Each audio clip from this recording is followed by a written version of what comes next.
Here's an interesting notion. Do you realize that there are mistakes you can make at various stages of your business growth that can be slowly killing it for months or even years if you don't watch for them? Well, these mistakes do exist, and they are not just reserved for the rookie companies. Many working businesses, including those you might think are successful because they've been around for 10+ years, are often still making them, and are possibly losing a lot of money and/or wasting a lot of time in the process. Although some of these big and sneaky mistakes seem aimed more at service-type companies, they really do fit the bill for almost any type of industry. I've done my best with the listings below to give examples to prove it. Scene script 1. Underestimating project service time. This is a big one, and it pertains to service companies as well as companies that sell a product. This is a service company's bread and butter. If you don't estimate your time to perform each and every service in your repertoire, you will get burned, and there is little you can do about it but bite the bullet and learn from it.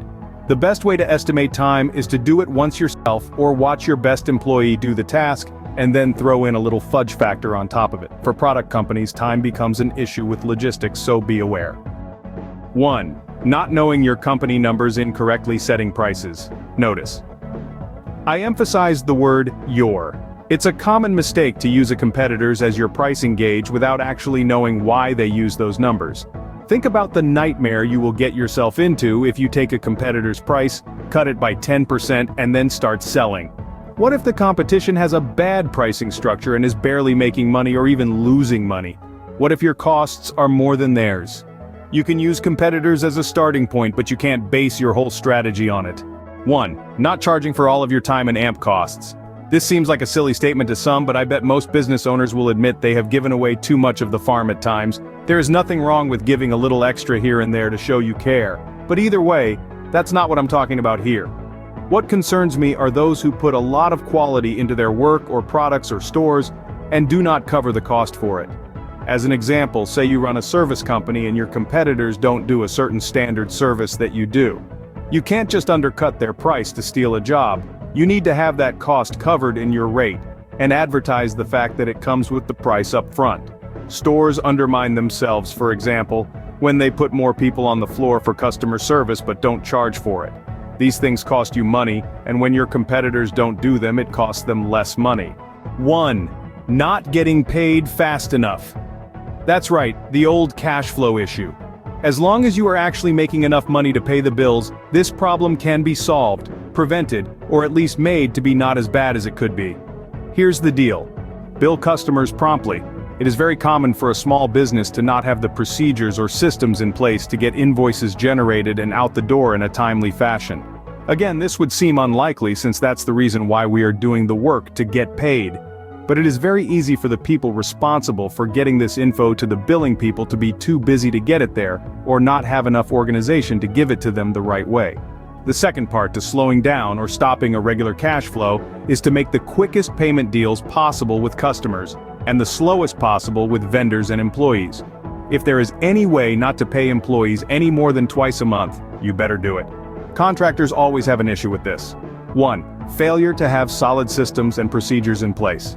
Too many procedures, known as red tape, is the reason why many people start their own business in the first place. Unfortunately, having no procedures and systems in place at all is not an alternative. Depending on the type of industry, business owners must come to a happy medium or chaos, and the unknown will ensue.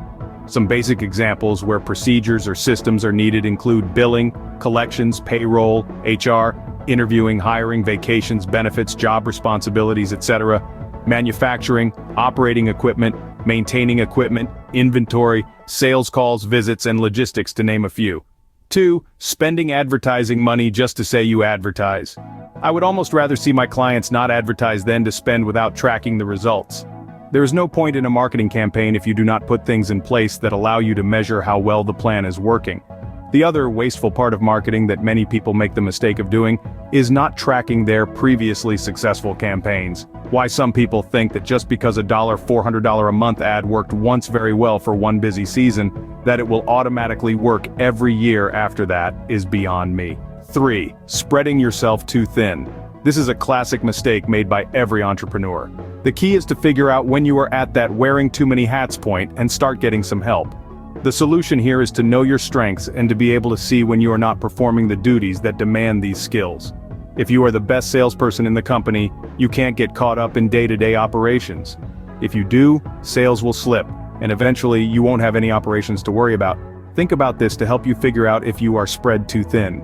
Did you really go into business for yourself to work 80+ hours a week? 4. Not getting help soon enough. Set goals to know when to hire people to take over where you are light on knowledge. Not getting help or waiting too long can kill a company. Most people who start a business do it because they are good at the technical end or the sales end. If you know the best way to make a widget, then your strength is in production, and that is where your time should be spent. Hire an outside company or consultant to take care of the sales and marketing, and then hire inside when you can afford someone full-time. Don't be something to your company that you are not. It will only hold you back.